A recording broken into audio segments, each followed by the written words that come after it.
Amerika Serikat ia mengeluarkan hak vetonya. Lalu apa langkah yang akan diambil oleh Indonesia? Sudah terhubung bersama kami melalui sambungan Zoom pakar hukum internasional Hikmahanto Juwana. Selamat pagi Prof. Hik. Selamat pagi Eva. Prof. Hik, alasan Amerika Serikat memveto resolusi gencatan senjata di Gaza karena gencatan senjata sekarang hanya akan menjadi benih perang berikutnya karena Hamas tidak memiliki keinginan untuk melihat perdamaian yang bertahan lama. Apakah alasan Amerika Serikat ini bisa diterima, Prof. Hik? Kalau menurut saya tidak bisa diterima ya. Terlebih lagi kalau misalnya kita lihat para sandera yang dibebaskan oleh Hamas, sandera Israel, mereka justru menyampaikan kekecewaan terhadap Perdana Menteri Netanyahu atas tindakan penyerangan ke Gaza. Karena apa? Karena ini akan membuat suasana menjadi panas karena para mungkin masyarakat Palestina yang ada di Gaza yang tidak berafiliasi dengan Hamas, mereka justru mau melakukan penyerangan-penyerangan. Dan ini membuat Israel dan warga negaranya yang berada di berbagai negara itu tidak aman. Nah, ini yang justru yang diharapkan oleh Amerika Serikat ini tidak terjadi. Bahkan beberapa kemarin kalau saya tidak salah ada juga serangan terhadap kedutaan besar Amerika Serikat. Nah, seharusnya Amerika Serikat tidak melakukan veto terhadap gencatan senjata karena ini hanya gencatan senjata sebenarnya memberikan ruang bagi misi-misi kemanusiaan untuk hadir di Gaza seperti itu. Iya, Prof. Hik, Anda sampaikan alasan Amerika tersebut tidak bisa diterima. Apakah Amerika Serikat punya alasan lain dalam tanda kutip dengan veto gencatan senjata ini? Ya, alasan lain dari Amerika Serikat pertama adalah tentu lobi Yahudi yang ingin memastikan bahwa Amerika Serikat harus selalu berada di belakang Israel. Dan sekarang ini kan Israel melakukan penyerangan terhadap Gaza dan selalu mengatakan bahwa ini tindakan bela diri dan mereka akan menghentikan apabila tiga hal tercapai. Pertama adalah para penanggung jawab atau para pihak yang terlibat di dalam penyerangan tanggal 7 Oktober itu tertangkap dari Hamas. Lalu yang kedua benar-benar menghabisi elemen Hamas, dan mungkin yang ketiga adalah adanya otoritas di Gaza yang lebih berpihak pada Israel. Nah, sebelum ini tercapai maka Perdana Menteri Netanyahu ini akan melakukan serangan dan basisnya adalah hak untuk membela diri, dan kemudian juga kalau misalnya ada korban-korban sipil itu dianggapnya sebagai collateral damage karena Hamas menggunakan mereka sebagai human shield. Hamas juga berlindung di rumah-rumah sakit, di rumah ibadah yang tentu masih belum bisa diverifikasi. Nah, jadi kalau misalnya seperti ini, maka terus terang perang akan terus berlangsung. Dan Amerika Serikat selalu berada di belakang Israel karena lobi Yahudi itu.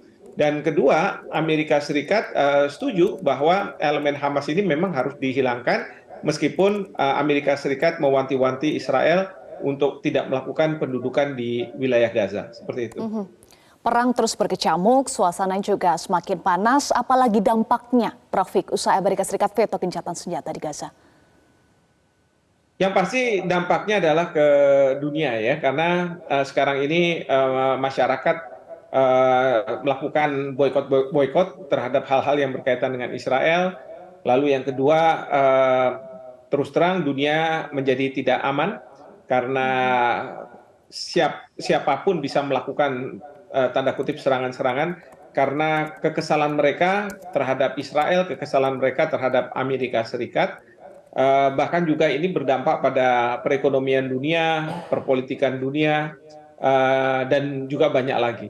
Jadi ini yang seharusnya Amerika Serikat mau memberikan tidak memveto gencatan senjata ini supaya reputasi Amerika Serikat sebagai penjaga moral, penjaga demokrasi, penjaga perdamaian itu tetap ada di masyarakat dunia seperti itu. Reputasi Amerika juga terdampak, termasuk juga PBB. Apakah ini juga semakin menggambarkan gagalnya PBB, Prof. Hik, dengan reputasi PBB saat ini? Begini, kalau berkaitan dengan PBB ini, kalau sudah negara-negara besar yang berkonflik, maka yang berlaku ini sebenarnya bukanlah hukum internasional. Yang berlaku adalah hukum rimba. Jadi siapa yang kuat dialah yang menang. Mhm. Dan PBB kalau udah berkaitan dengan negara-negara besar dan hukum rimba yang berlaku, maka apapun yang dilakukan oleh Perserikatan Bangsa-Bangsa tidak ada maknanya. Kemarin Hmm. kita tahu bahwa resolusi ini kan diinisiatifi oleh Sekjen PBB yang dia punya kewenangan untuk memberi atensi kepada Dewan Keamanan PBB atas suatu hal yang mengganggu perdamaian internasional. Ini beliau sudah lakukan. Oleh karena itu Majelis Umum melakukan sidang, tetapi kembali lagi kalau misalnya ada hak veto, selama di PBB itu ada hak veto, maka resolusi yang tidak berpihak pada salah satu negara yang memiliki hak veto akan diveto, dan itulah yang terjadi pada saat sekarang ini. Nah, sehingga seperti saya katakan tadi, yang berlaku adalah hukum rimba, siapa yang kuat dialah yang menang, sementara hukum internasional itu hanya digunakan sebagai alat untuk membenarkan tindakan suatu negara. Iya, Demikian. miris sekali ya Prof Hik hukum rimba yang berlaku. Lalu apa yang bisa dilakukan saat ini? Ya, kalau misalnya dalam situasi hukum rimba seperti ini, maka saya apresiasi tindakan dari Ibu Menlu untuk bertemu dengan mitranya di Cina dan Mhm. membawa mandat dari OKI, negara-negara OKI, dan mudah-mudahan segera dilanjutkan pertemuan dengan mitranya di Rusia dan juga membawa mandat dari OKI. Jadi idenya adalah di dunia ini kan yang sekarang ini kuat boleh dibilang selain Amerika Serikat ada Cina dan Rusia. Nah, seandainya Cina dan Rusia bisa membuat semacam koalisi untuk mau menghentikan serangan yang dilakukan oleh Israel, nah ini harus kita dorong, ya. Hmm. Karena kalau misalnya lewat PBB Amerika Serikat dengan vetonya dia bisa dengan mudah mematahkan itu. Tetapi kalau misalnya Cina dan Rusia sudah punya keinginan bahwa mereka akan intervensi. Nah, ini yang membuat Amerika Serikat mungkin berpikir dua kali, sehingga bukannya tidak mungkin Amerika Serikat akan minta Israel untuk menghentikan serangan ke Gaza. Yang kedua yang Baik. saya harapkan adalah peran dari masyarakat internasional, rakyat dari berbagai negara, untuk Mhm. melakukan tetap demo-demo, lalu kemudian juga memviralkan apa yang terjadi di Gaza ini untuk sampai ke rakyat di Israel maupun di Amerika Serikat. Karena menurut Hmm. saya sekarang ini kita juga harus bertumpu pada apa yang dikehendaki oleh rakyat di Israel. Seandainya rakyat Israel tidak menghendaki serangan ini diteruskan, maka rakyat Israel bisa saja minta agar Perdana Menteri Netanyahu diganti melalui proses internal mereka, pemilu ya, sehingga dengan adanya pergantian pemerintahan akan terjadi pergantian kebijakan terkait dengan penyerangan ke Gaza ini. Demikian juga di Amerika Serikat, karena dalam waktu Mhm. dekat Amerika Serikat juga akan mengadakan pemilu, ya.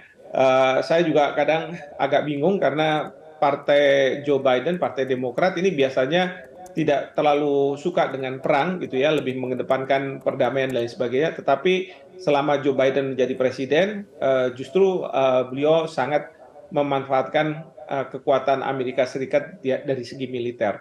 Nah, kita tidak tahu siapapun yang menjadi presiden di Amerika Serikat, kita berharap bahwa Amerika Serikat bisa meminta Israel untuk menghentikan serangan. Seperti itu. Baik. Butuh langkah bersama untuk perdamaian di Gaza. Terima kasih pakar hukum internasional Hikmahanto Juwana sudah bergabung bersama kami. Salam sehat selalu. Jelajahi cara baru mendapatkan informasi. Download Metro TV Extend sekarang.